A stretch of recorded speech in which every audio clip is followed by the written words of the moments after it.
Shalom, selamat pagi. Bersyukur, berterima kasih pada Tuhan. Pagi hari ini kita boleh bangun lagi dengan tubuh yang diberkati, dengan kekuatan, kesehatan yang baru yang datang daripada Tuhan. Bersyukur buat pemeliharaan Tuhan di sepanjang hari-hari hidup kita. Kita boleh memasuki minggu yang baru lagi. Dan kita menikmati lagi penyertaan dan pemeliharaan Tuhan. Sebab itu pagi hari ini kita datang kepada Tuhan, menyerahkan roh jiwa tubuh kita dalam pimpinan tuntunan Tuhan dengan hati yang bersyukur. Bapa, kami bersyukur, kami berterima kasih kepadamu pagi hari. Terima kasih buat pemeliharaan, buat penyertaan di sepanjang hari-hari hidup kami. Terima kasih buat setiap kebaikan. Terima kasih untuk kasih setia, buat kemurahan dan kebajikan yang senantiasa mengikuti kami di sepanjang umur hidup. Terpujilah namamu.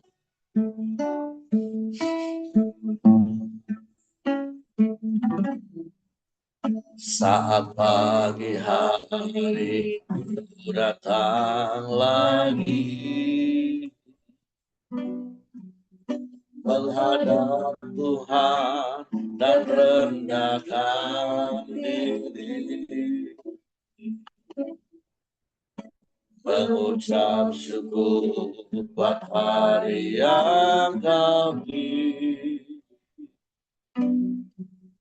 memuji Tuhan dengan sepenuh hati.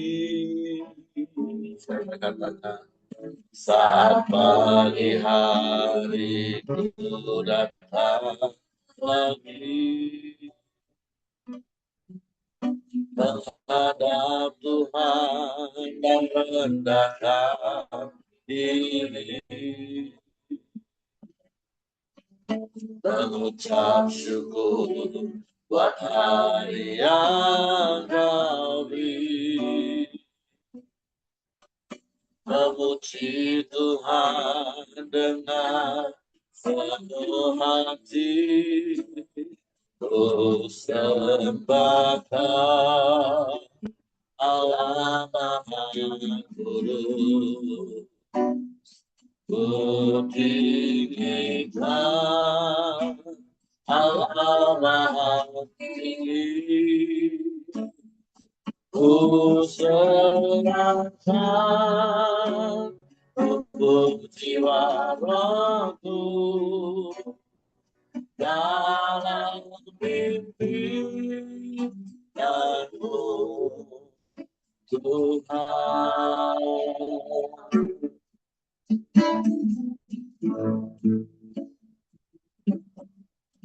Saat pagi hari ku datang lagi, menghadap Tuhan dan rendahkan diri, mengucap syukur buat hari yang kami,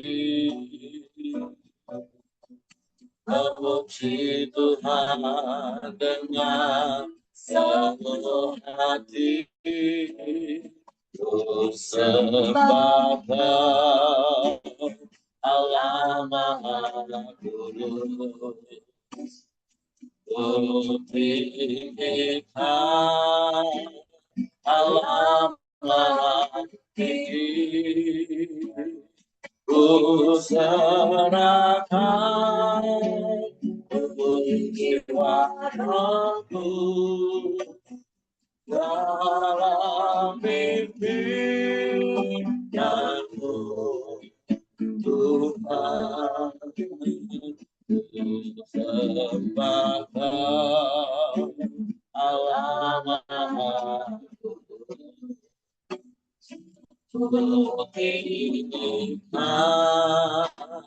Allah Maha Tinggi, ku serahkan jiwaku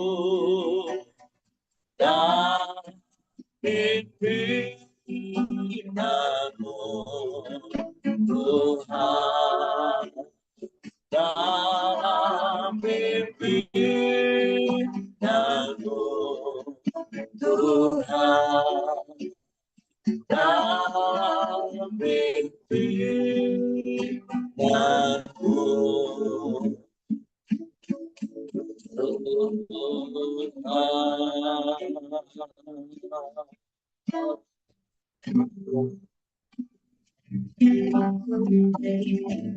Haleluya.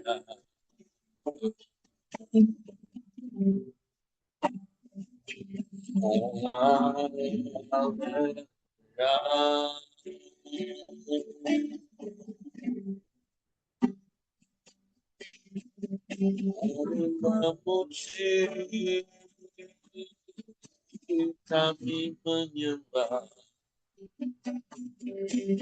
meninggikan nama-Mu, Yesus Tuhan.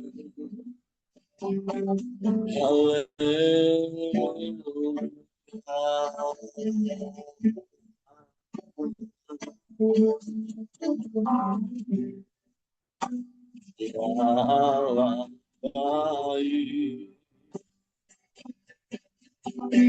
sungguh baik Engkau. Engkau segalanya dalam hidup kami. Engkau yang terutama dalam hidup kami. Sebab itu kami berserah hanya padamu.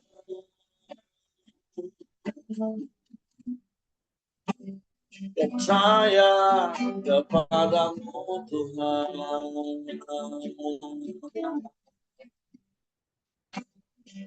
Kami mempercayakan seluruh hidup kami ke dalam tangan. Sebab Engkau yang memelihara hidup kami. Allah yang besar, Allah yang maha kuasa, Allah yang ajaib,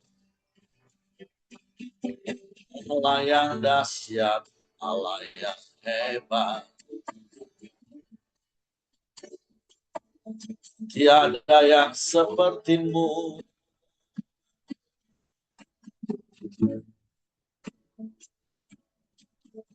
Tiada yang lain, hanya Engkau. Kau satu-satunya penolong yang ajaib bagi kami.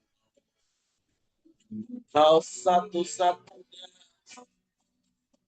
jawaban dalam setiap persoalan kami. Engkau satu-satunya pengharapan kami yang tak pernah mengecewakan. Sebab Engkau setia dan Engkau tak pernah ingkar janji. Semua yang Kau janjikan, semua Kau genapi bagi yang percaya. Haleluya. Haleluya. Haleluya.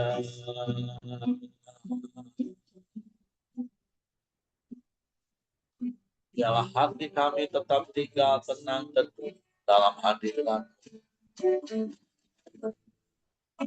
menikmati kasih dan kuasa-Mu di setiap langkah hidup kami. Kami percaya kepadamu. Kami percaya Kau berkuasa. Haleluya, haleluya, haleluya. Ajaib Tuhan, ajaib, ajaib, ajaib.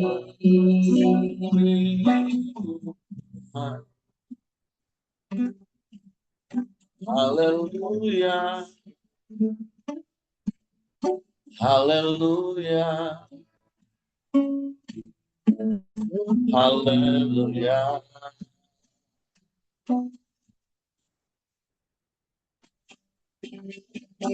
Mulialah namamu, mulialah namamu, mulialah namamu. Yesus, Yesus, Yesus Tuhan. Ajaib, ajaib, ajaib Tuhan. Kami sembah, kami sembah, kami puji, kami muliakan namamu, Yesus Tuhan.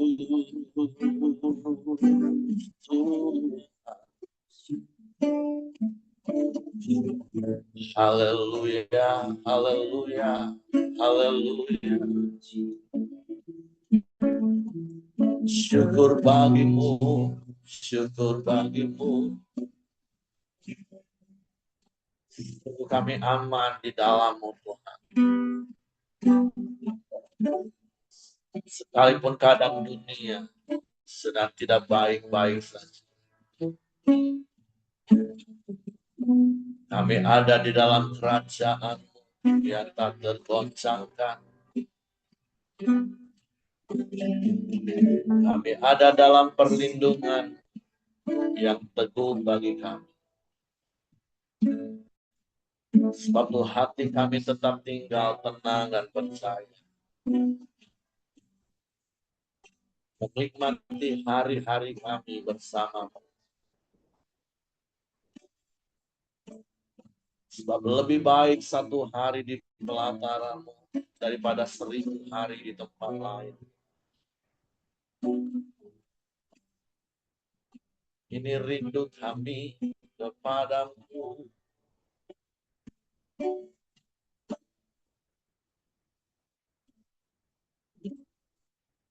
Lebih baik satu hari di pelataran-Mu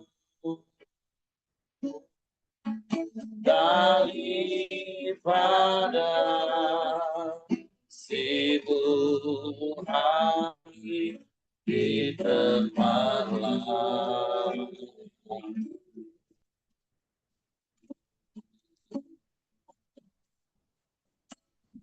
Memuji-Mu, menyembah-Mu, Kau Allah yang hidup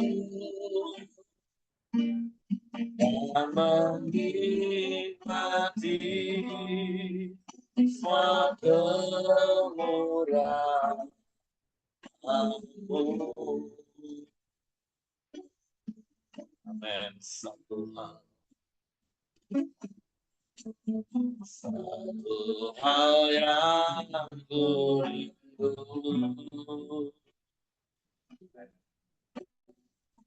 berdiam di dalam rumah-Mu. Satu hal yang ku minta, menikmati baik-Mu Tuhan.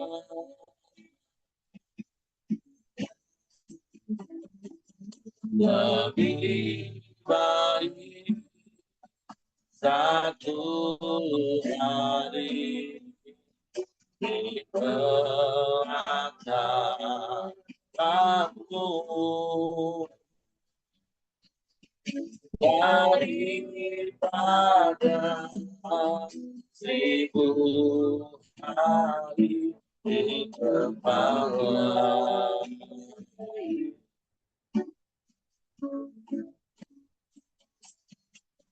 Memuji-Mu,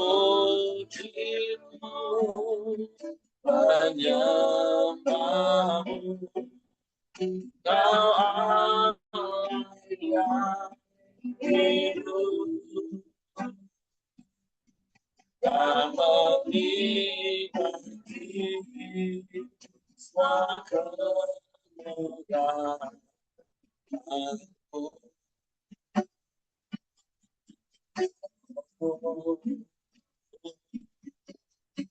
Lebih baik satu hari di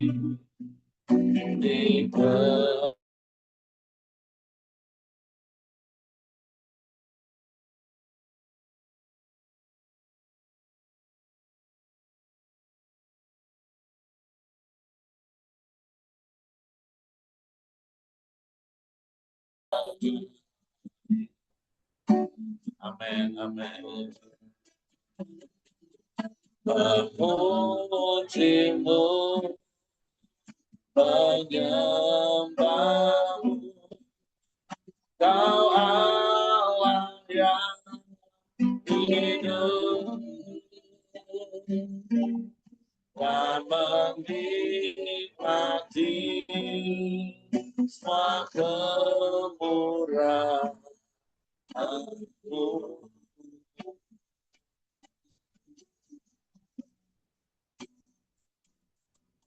Dan menikmati semua kemurahan-Mu.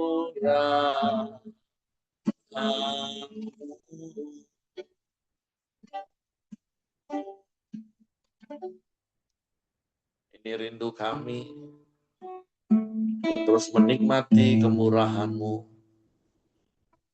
di sepanjang hari-hari kami. Sebab lebih baik satu hari di pelataran daripada 1000 hari di tempat lain. Hanya di dalam-Mu kami menikmati ketenangan dan damai sejahtera yang tidak dapat diberikan oleh dunia. Suatu kami mau terus tinggal di dalam, dan biarlah firman-Mu di dalam. Suatu pagi hari ini kami buka hati kami hanya untuk firman. Roh Kudus, tolong kami untuk mengerti dan memahami firman, sehingga kami percaya firman dan kami melakukannya dalam hidup. Dalam nama Yesus, kami sambut firman-Mu. Haleluya. Amin.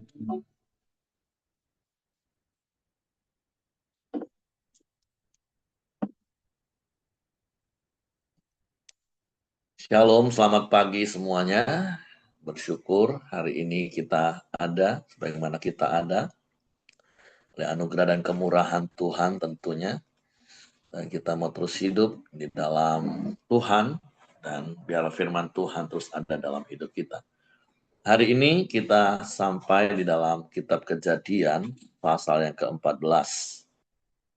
Kalau kemarin di Kejadian pasal yang ke-13, itu juga sebuah kisah yang sudah tidak asing bagi kita, yaitu bagaimana Abram dan Lot berpisah dengan baik-baik tentunya, karena Abram sebagai paman memberikan contoh teladan dalam hal kerendahan hati.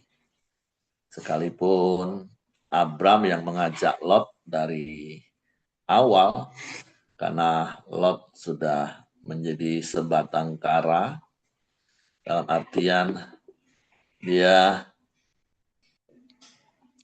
tidak memiliki orang tua lagi, walaupun dia masih punya saudari dan saudara yang lain, tapi tentu tidak dicatat dalam Alkitab apa alasannya, sehingga Lot diajak oleh Abram ketika Abram keluar dari Ur Kasdim, meninggalkan ayah dan keluarganya yang lain.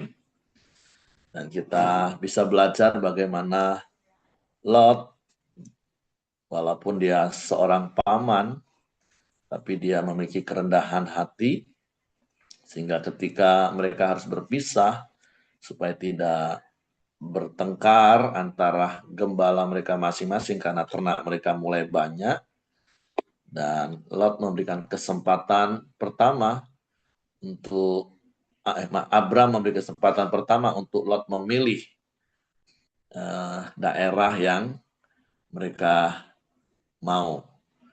Dan dari kisah itu kita juga lihat Lot tentu menggunakan pandangannya sebagai manusia, melihat tempat yang baik menurut pandangan dia, dan akhirnya dia memilih daerah Sodom dan Gomora.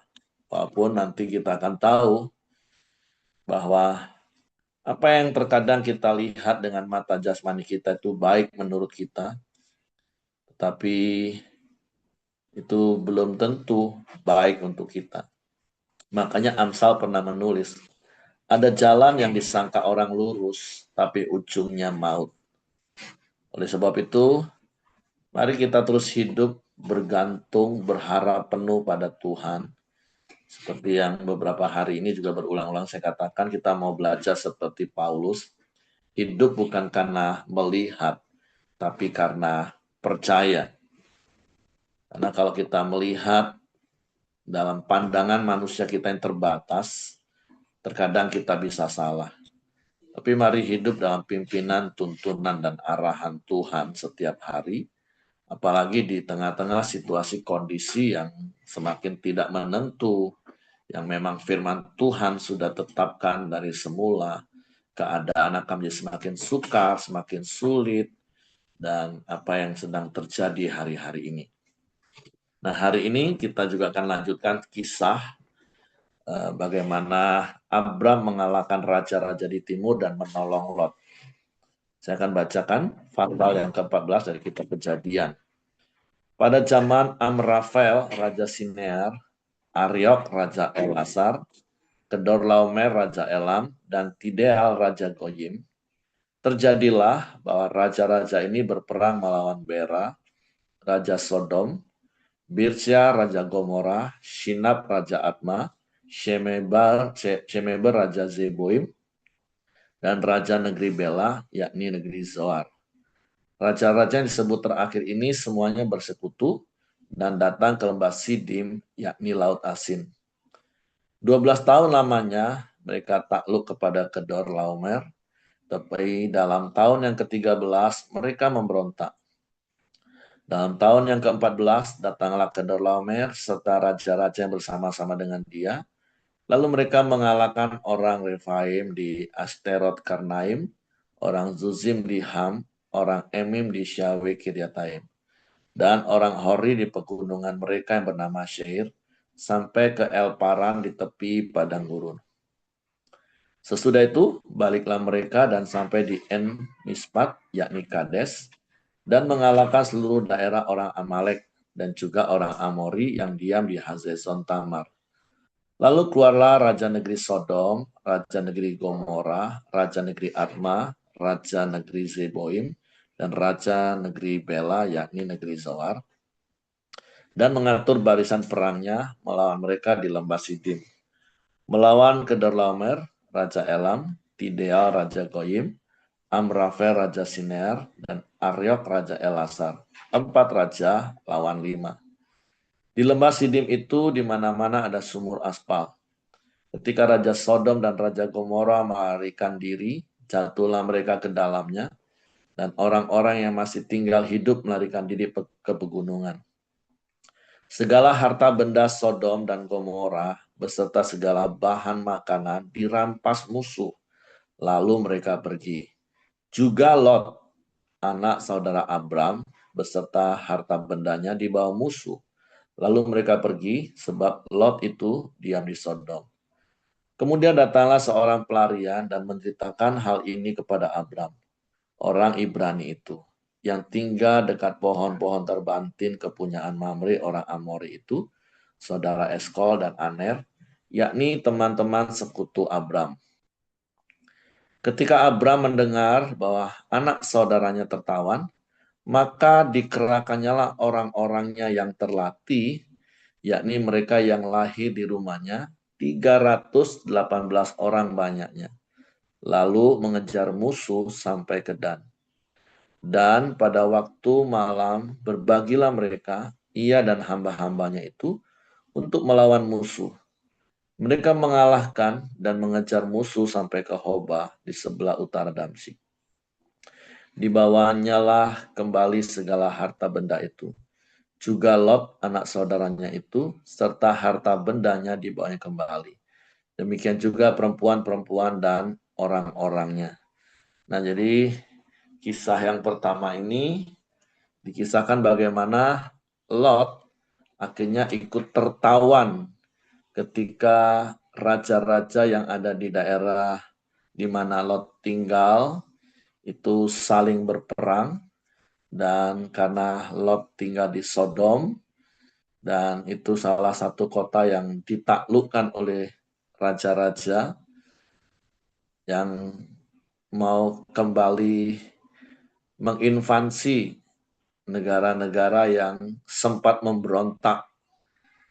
Kalau tadi dari tahun ke-12 memberontak, maka tahun yang ke-14 mereka datang lagi untuk memerangi, untuk menginvasi lagi.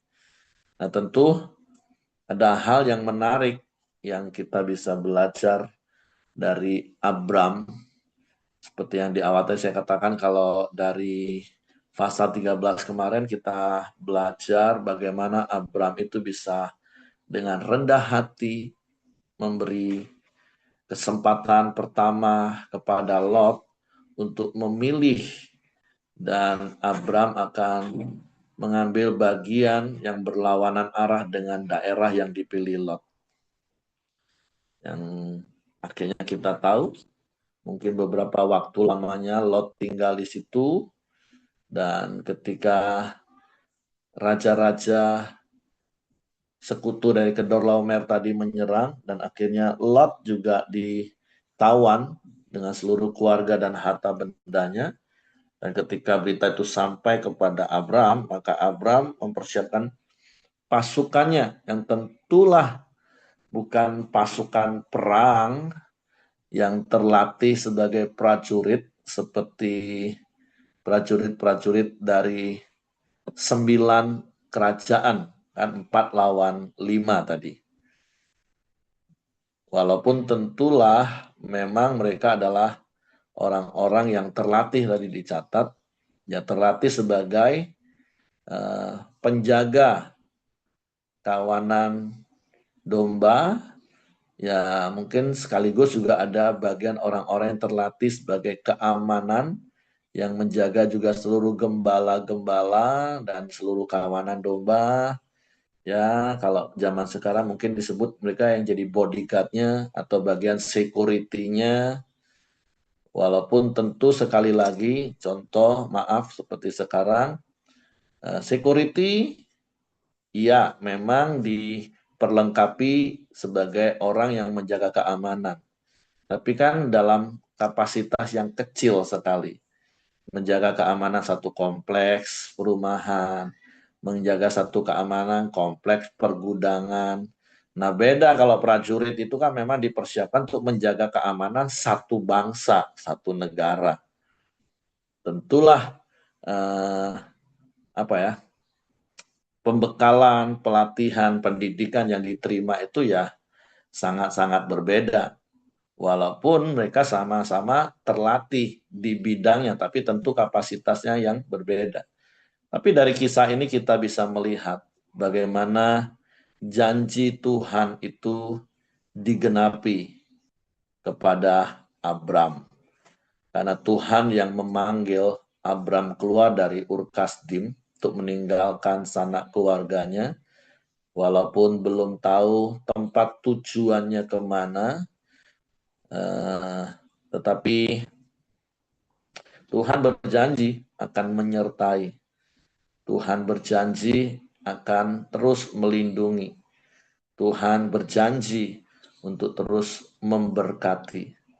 Bahkan berkaitan dengan orang-orang lain, Tuhan juga berjanji, Tuhan akan memberkati orang-orang yang memberkati engkau, tapi juga akan mengutuk orang-orang yang mengutuk engkau. Jadi, ya kalau secara logika, ya manalah mungkin hanya dengan 318 orang, terus melawan sekumpulan pasukan dari persekutuan beberapa kerajaan yang baru saja menang perang. Tetapi ya inilah firman yang tercatat di dalam Alkitab mengajarkan kita apa Bapak Ibu? Bahwa berjalan dengan Tuhan, percaya kepada Tuhan, mengandalkan Tuhan. Tuhan punya banyak cara untuk memberi kemenangan bagi kita. Tuhan punya banyak cara untuk menggenapi janji-janjinya di dalam hidup kita. Persoalan dan permasalahannya akan selalu terletak pada kita. Apakah kita menjadi orang-orang yang percaya? Ya sama seperti hari-hari ini terus saya mengingatkan, bagian kita hanyalah berdoa dan berjaga-jaga. Kita tidak punya kuasa sama sekali untuk menganulir, membatalkan semua hal yang sedang terjadi dan akan terus terjadi di tengah-tengah dunia ini, di kota di mana kita tinggal, di bangsa di mana kita tinggal, yang hari-hari ini semua orang merasakan kegelisahan, bahkan mungkin kemarahan menghadapi situasi ini. Kita tidak bisa dengan enaknya kita berdoa, biarlah semua itu tidak terjadi, biarlah semua itu dibatalkan. Nggak bisa, karena itu di luar area kemampuan kita. Tapi kita bisa mengerjakan bagian kita, yaitu berdoa. Apa itu berdoa? Berkali-kali saya katakan, terus melekat kepada Tuhan. Seperti lagu yang kita naikkan tadi, ya lebih baik satu hari di pelatarannya saja rumah Tuhan, daripada di 1000 hari di tempat yang lain, yang kelihatannya sepertinya lebih baik, lebih aman, lebih subur. Karena satu-satunya tempat yang aman bagi kita hari ini adalah berlindung di dalam Tuhan. Hidup di dalam kerajaan Tuhan. Kerajaan yang tidak tergoncangkan. Yang walaupun mungkin secara kasat mata kita tidak bisa melihat. Tapi mari dengan iman kita hidup dalam kerajaan Tuhan. Buktinya apa kalau kita hidup dalam kerajaan Tuhan? Ya kita ikutin aturan-aturan kerajaan Tuhan. Yaitu hidup sesuai dengan firman Tuhan. Harusnya sesimpel itu Bapak Ibu. Kalau salah satu dosen kami selama 6 hari kuliah, ada satu kata yang selalu diulang-ulang. Belajar bahasa Ibrani itu semudah itu. Nah, kalau saya suka menggunakan kata sesimpel itu kekristenan. Sesimpel itu kita hidup di dalam Tuhan. Tapi masalahnya kadang banyak manusia sendiri yang bikin rumit. Mereka mau hidup di dalam kerajaan Allah yang tidak tergoncangkan. Mereka mau hidup di dalam covering dan perlindungan Tuhan. Tapi mereka nggak mau hidup sesuai dengan aturan kerajaan Allah. Nah itu yang susah. Tapi sok-sokan, sok rohani, doanya main tengking sana-sini. Perang di tengking, gempa bumi di tengking, penyakit sampar di tengking, kelaparan di tengking.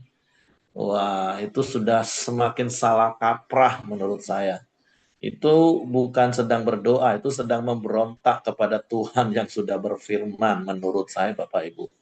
Makanya hari-hari ini bagi saya berdoa dan berjaga-jaga itu bukan berdoa, wah teriak, euforia, tengking sana, tengking sini. Enggak Bapak Ibu. Doa itu bicara tentang hubungan dan komunikasi. Bagaimana hari-hari ini kita harus benar-benar semakin melekat pada Tuhan. Walaupun kita berdoa, ya doakanlah orang-orang percaya, saudara-saudara seiman, supaya mereka juga sungguh-sungguh hidup di dalam Tuhan. Doakanlah mereka juga hidup di dalam pimpinan tuntunan Roh Kudus yang memberikan hikmat dan marifat, mengajarkan segala sesuatu untuk mereka juga berdoa dan berjaga-jaga.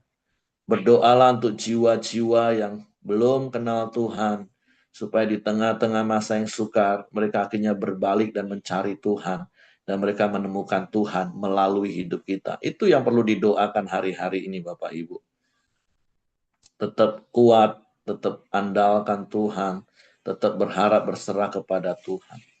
Nah, berjaga-jaga, yang kedua yang harus menjadi bagian yang kita kerjakan, ya seperti yang berkali-kali saya katakan, mempersiapkan diri kita untuk menghadapi situasi-situasi yang tidak terduga, yang bisa begitu cepat berubah. Kita persiapkan di dalam seluruh aspek hidup, di dalam seluruh lini. Baik itu kesehatan, keluarga, keuangan, bisnis, semua yang ada pada kita harus dikelola dengan hikmat Tuhan, mempersiapkan untuk menghadapi segala situasi, keadaan yang bisa saja tiba-tiba terjadi dan itu di luar prediksi kita. Sama seperti Abram, ya Abram cuma mengerjakan bagiannya karena dia ingin menyelamatkan Lot keponaannya. Ya dia juga cuma punya 318 orang banyaknya. Sementara saya percaya walaupun tidak tercatat pasukan dari Kedorlaomer itu juga tidak sedikit jumlahnya. Tetapi sekali lagi lakukan bagian kita dan biarkan Tuhan lakukan bagiannya. Yang penting apa yang kita lakukan itu selaras dengan kehendak Tuhan. Itu kata kuncinya Bapak Ibu. Jadi itu yang dapat kita pelajari dari perikop yang pertama. Nah, perikop yang kedua kita belajar dengan judul perikop pertemuan Abram dengan Melkisedek. Setelah Abram kembali dari mengalahkan Kedorlaomer dan para raja yang bersama-sama dengan dia, maka keluarlah Raja Sodom menyongsong dia di lembah Syawe, yakni lembah raja. Melkisedek Raja Salem membawa roti dan anggur. Dia seorang imam Allah yang maha tinggi. Lalu ia memberkati Abram, katanya, diberkatilah kiranya Abram oleh Allah yang maha tinggi, pencipta langit dan bumi. Dan terpujilah Allah yang maha tinggi yang telah menyerahkan musuhmu ke tanganmu. Lalu Abram memberikan kepadanya 1/10 dari semuanya. Berkatalah Raja Sodom itu kepada Abram, berikanlah kepadaku orang-orang itu dan ambillah untukmu harta benda itu. Tetapi kata Abram kepada Raja negeri Sodom itu, aku bersumpah demi Tuhan, Allah yang maha tinggi, pencipta langit dan bumi. Aku tidak akan mengambil apa-apa dari kepunyaanmu itu, sepotong benang atau tali kasut pun tidak. Supaya engkau jangan dapat berkata, aku telah membuat Abram menjadi kaya. Kalau aku, jangan sekali-kali. Hanya apa yang telah dimakan oleh bujang-bujang ini dan juga bagian orang-orang pergi bersama-sama dengan aku, yakni Aner, Eskol, dan Mamre, biarlah orang itu mengambil bagiannya masing-masing. Ya, di dalam perikop ini ada dua peristiwa yang berbeda tentunya. Pertemuan Abram dengan Raja Sodom, karena memang setelah Lot direbut kembali ya, Lot diantar kembali ke Sodom. Yang notabene-nya ya Raja Sodom juga turut menyongsong Abram dan tentu dengan pasukannya yang tidak seberapa tadi, yang tentu ternyata sebagian itu juga adalah orang-orang Sodom yang disebut tadi itu Aner, Eskol, dan Mamre yang juga bergabung bersama Abram, menolong Abram untuk merebut kembali Lot. Dan tentu dengan harta benda Sodom.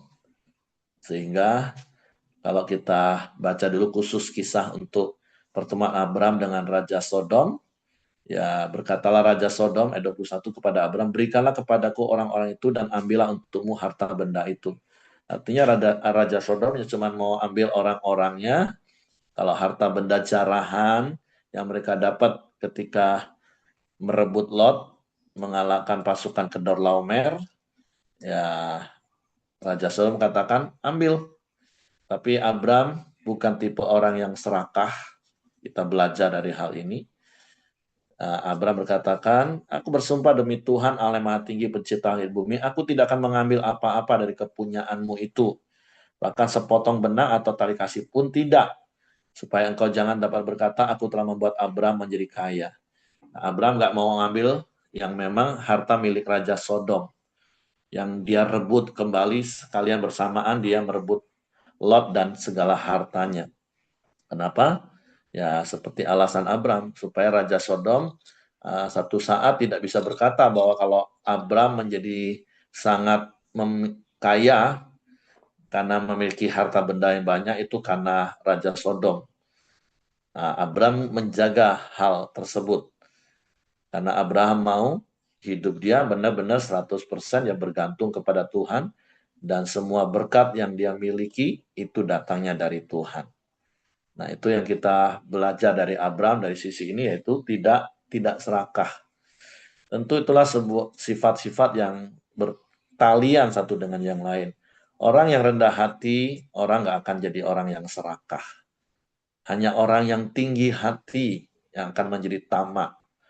Nah, itu yang kita belajar. Nah, tetapi ada penggalan kisah yang menarik di dalam perikop ini. Karena seakan-akan ayat 17 tiba-tiba ada kisah tersendiri lagi. Baru nanti kembali ke ayat 21, baru nyambung kisah. Ya tentu sekali lagi, kenapa dicatat seperti ini? Ya secara spesifik saya tidak tahu kenapa harus seperti ini.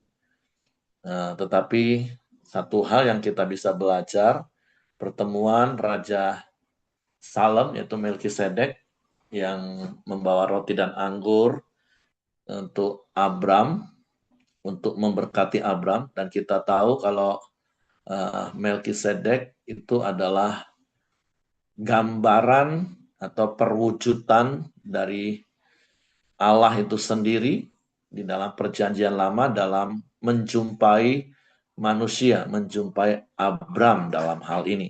Kalau Bapak Ibu klik tanda bintang di ayat 18, ya tentu itu akan dilarikan kepada kitab Ibrani, pasal yang ke-7, ayat yang pertama sampai ayat yang ke-10.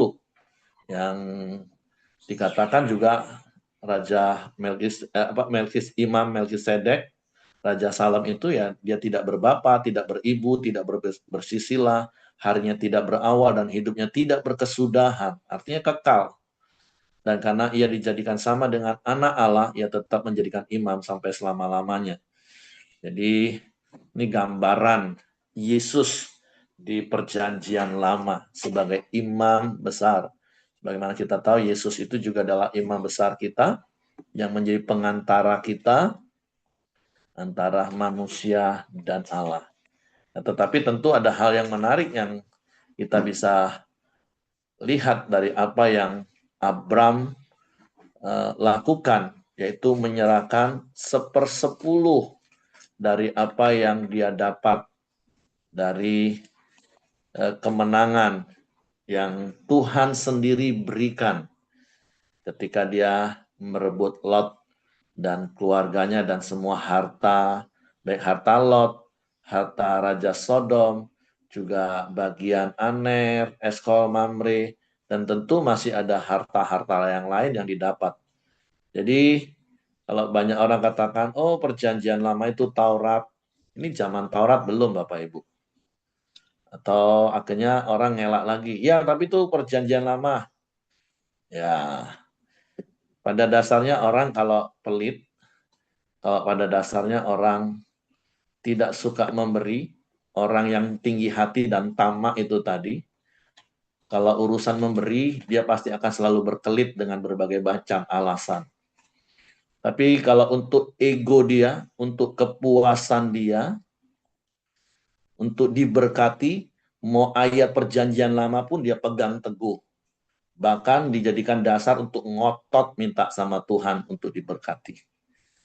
Jadi mari Bapak Ibu, Alkitab itu adalah firman Tuhan. Alkitab itu terdiri dari dua kitab besar, Perjanjian Lama dan Perjanjian Baru. Dan semua itu tetap berlaku dan up to date bagi kita hari ini. Karena ingat sekali lagi berkali-kali saya katakan, Alkitab itu ditulis tujuannya cuma dua secara garis besar. Menjadi contoh dan peringatan. Jadi jangan mulai terlalu tinggi hati atau makin tinggi hati sampai akhirnya bocor Ibu ya dalam tanda kutip sehingga akhirnya mulai memilah-milah. Wah, ini berdasarkan konteks, berdasarkan gramatikalnya, berdasarkan ininya. Wah, tapi didasari itu tadi bukan didasari kerendahan hati, tapi didasari ego, bukan didasari karena kasih, tapi karena ambisi. Jadi kalau bicara perpuluhan, sepuluh sekali lagi Bapak Ibu, kenapa Abraham bisa memberi? Karena Tuhan sudah lebih dahulu memberi. Itu prinsip dasarnya dulu. Kenapa kita mengembalikan sepersepuluh? Sebagai meterai bahwa semua yang ada pada kita itu punya Tuhan. Jadi terkadang saya melihat orang-orang itu tadi, ya nggak salah. Orang kadang ledekin STH itu apa? Sekolah tinggi hati, lanjut S2 MTH makin tinggi hati. Tapi saya berdoa, saya berharap setiap kita enggak seperti itu Bapak Ibu. Jadi berkali-kali juga saya katakan di Pelita diajarkan prinsipnya, kalaupun kita mengembalikan sepersepuluh kepada Tuhan melalui gerejanya tentunya, untuk dikelola oleh gereja, itu bukan supaya diberkati Bapak Ibu. Justru orang yang memberikan sepersepuluh, mengembalikan sepersepuluh, itu sebagai sebuah materai dan pengakuan bahwa Tuhan sudah memberkati hidupnya. Tuhan sudah memberi kemenangan kepada hidupnya. Tuhan sudah memberikan harta itu kepadanya. Dan sebagai bentuk rasa syukur dan materai bahwa semua itu milik Tuhan, mengembalikan sepersepuluh kepada Tuhan. Itu mengembalikan sepersepuluh. Dan tentu Tuhan memberikan perintah itu ya karena Tuhan punya kepentingan untuk kerajaannya, untuk pekerjaannya di muka bumi ini Bapak Ibu. Kan seperti berkali-kali saya katakan, baik dalam hidup kita, juga dalam bergereja, tidak harus semuanya itu terjadi dengan mujizat Bapak Ibu. Rumah Tuhan, bait Allah itu dibangun dengan harta-harta duniawi yang memang dipersiapkan oleh manusia yang ada di bumi ini. Bukan semua hartanya dicurahkan langsung dari surga. Enggak Bapak Ibu. Bahkan dari sejak pembangunan kemah sembahyang nanti kita belajar waktu Musa diberi.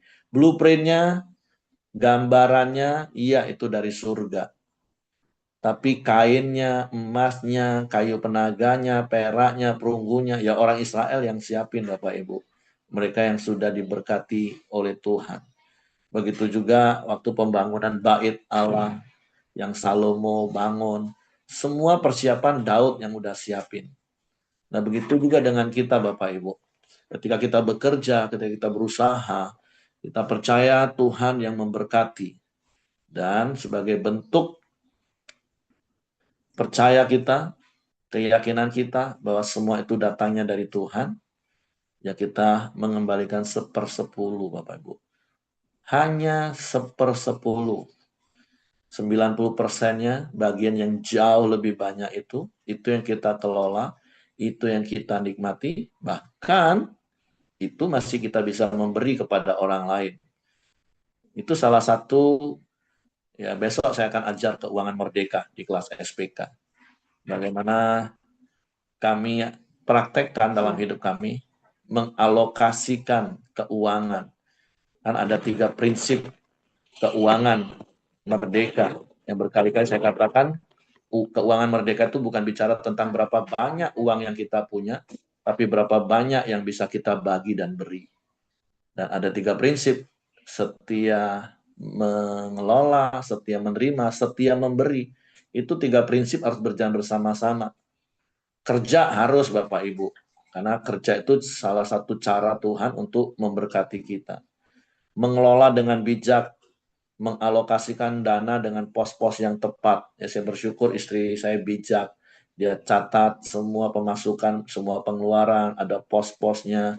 Bagaimana kami bisa menyisihkan 20% untuk mengembalikan 1/10 dan menabur 10%.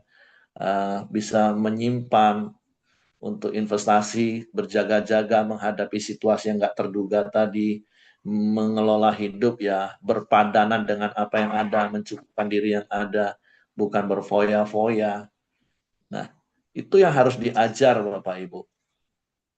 Nah, tapi kalau hanya mengikuti keinginan daging, ya itu tadi berkali-kali orang ketika penghasilan meningkat, maka gaya hidupnya duluan meningkat, bukan pemberiannya meningkat.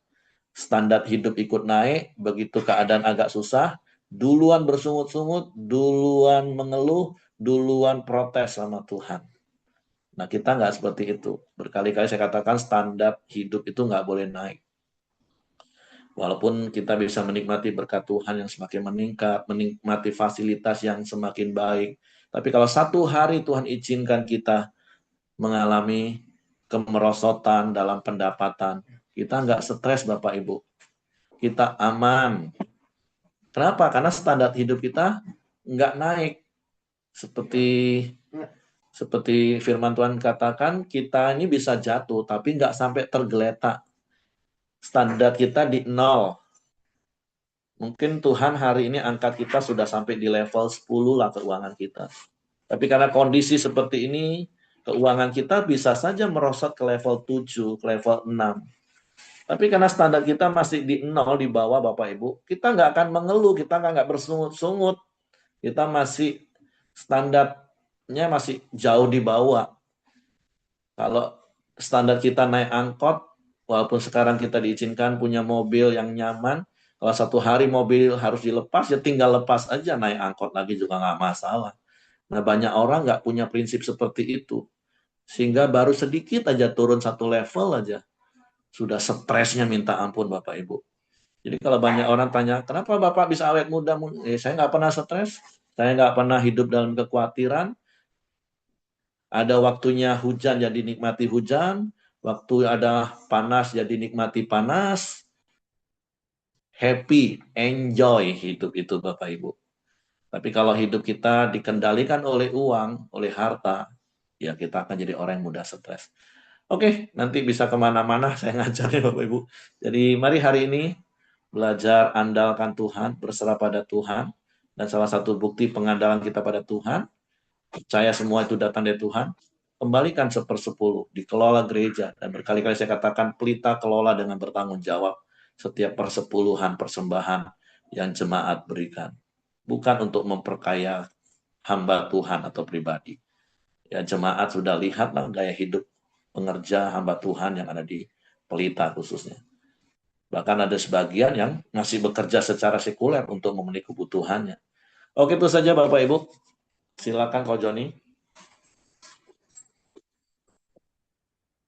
Ya, shalom semua. Kalau tidak ada yang menambahkan, kita akan masuk dalam doa kita pagi hari ini. Bapak, terima kasih. Kami bersyukur Tuhan kalau kami boleh terus bersama-sama bersekutu, memuji, memuliakan Engkau. Kami boleh terus membangun mesbah kami pagi hari ini Tuhan, datang hadapan-Mu Tuhan. Dan kami pagi hari ini boleh belajar seperti apa Kamu Tuhan. Yang selalu setia mengandalkan Engkau Tuhan. Selalu percaya penyertaan dan pelindungan-Mu Tuhan. Tuhan, terus diajar, dilatih Tuhan semakin hari semakin sempurna di hadapan-Mu Tuhan. Terima kasih Tuhan Yesus, Engkau juga berkati hamba-Mu Pak Heri yang sudah menyampaikan kebenaran firman-Mu. Engkau terus pakai Pak Heri Tuhan dalam setiap pelayanannya, dimanapun dia berada. Boleh menjadi berkat dan menjadi teladan Tuhan bagi banyak orang Tuhan. Engkau berkati Pak Heri bersama istri dan anak-anaknya Tuhan, yang mereka boleh menjadi keluarga yang menjadi berkat dan teladan Tuhan. Pagi hari ini juga Engkau berkati kami semua, sudah mendengarkan kebenaran firman-Mu, Engkau terus menuntun kami, memberkati kami, beri kekuatan dan kesehatan untuk menikmati setiap kebaikan dan kemurahan, dan terus menjadi berkat dan teladan bagi banyak orang Tuhan. Sehingga lewat hidup kami, boleh membawa orang-orang mengenal Engkau Tuhan. Terima kasih Tuhan Yesus. Pagi hari ini juga kami terus berdoa buat Pak Ongko Wijaya Tuhan, untuk memberkati di masa tuanya Tuhan, terus memberikan kesehatan dan kekuatan, pemulihan untuk kesehatannya Tuhan. Kami berkati anak-anak dan cucu-cucunya Tuhan yang merawatnya, dan memberi mereka kekuatan dan kesehatan Tuhan. Terima kasih Tuhan, misalkan Pak Ongko Wijaya dalam tangan-Mu Tuhan. Terima kasih juga Tuhan Yesus, pagi hari ini juga terus berdoa para pemimpin-pemimpin ibadah kami Tuhan, para pemimpin dan para penatua kami Tuhan, mau gereja besar maupun di cabang-cabang Tuhan, Kamu berkati mereka semua. Kamu memberikan mereka roh takut akan Engkau, roh hikmat dan kebijaksanaan Tuhan, untuk menuntun, mengajar, membawa jemaat-Mu Tuhan, semakin kenal Engkau Tuhan, untuk dapat hidup dalam masa-masa sukar ini Tuhan, mereka tetap kuat, mereka tetap semangat mencari Engkau Tuhan. Terima kasih juga Tuhan Yesus. Kami juga berdoa buat bangsa dan negara kami Indonesia Tuhan. Engkau memberkati, Engkau memberikan keamanan dan kesejahteraan-Mu buat bangsa dan negara kami Indonesia.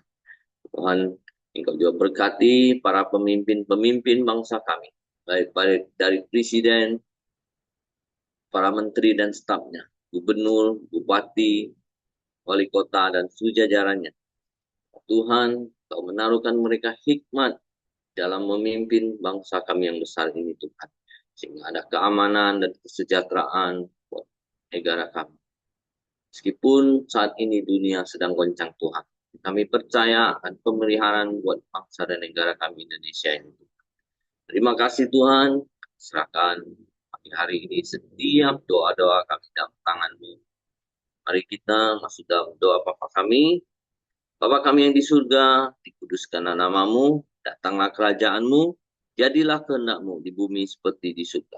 Berikanlah kami pada hari ini makanan kami yang secukupnya, dan ampuni kami akan kesalahan kami, seperti kami juga mengampuni orang yang bersalah kepada kami. Dan janganlah membawa kami ke dalam pencobaan, tapi lepaskanlah kami daripada yang jahat. Karena Engkaulah yang punya kerajaan dan kuasa dan kemuliaan sampai selama-lamanya. Amin. Silakan Pak. Kami serahkan hidup kami sepanjang hari ini dalam tangan-Mu, roh, jiwa, tubuh kami. Tutup bungkus kami semua dengan kuasa darah Yesus, malaikat maga tempat tinggal kami, menyertai keluar masuk kami sepanjang hari ini. Sehingga apa yang kami kerjakan sesuai dengan firman-Mu, Tuhan buat berhasil. Terima kasih, biarlah kasih karunia Bapa, damai sejahtera dari Yesus Kristus, serta pimpinan persekutuan Roh Kudus, menyertai kita sekalian mulai hari sampai Maranatha, Dia Yesus datang kali yang kedua. Di dalam berkat nama Tuhan Yesus Kristus. Haleluya. Amin. Oke, semangat pagi. Selamat beraktivitas. Tuhan Yesus memberkati kita. Sampai ketemu besok pagi lagi Bapak Ibu.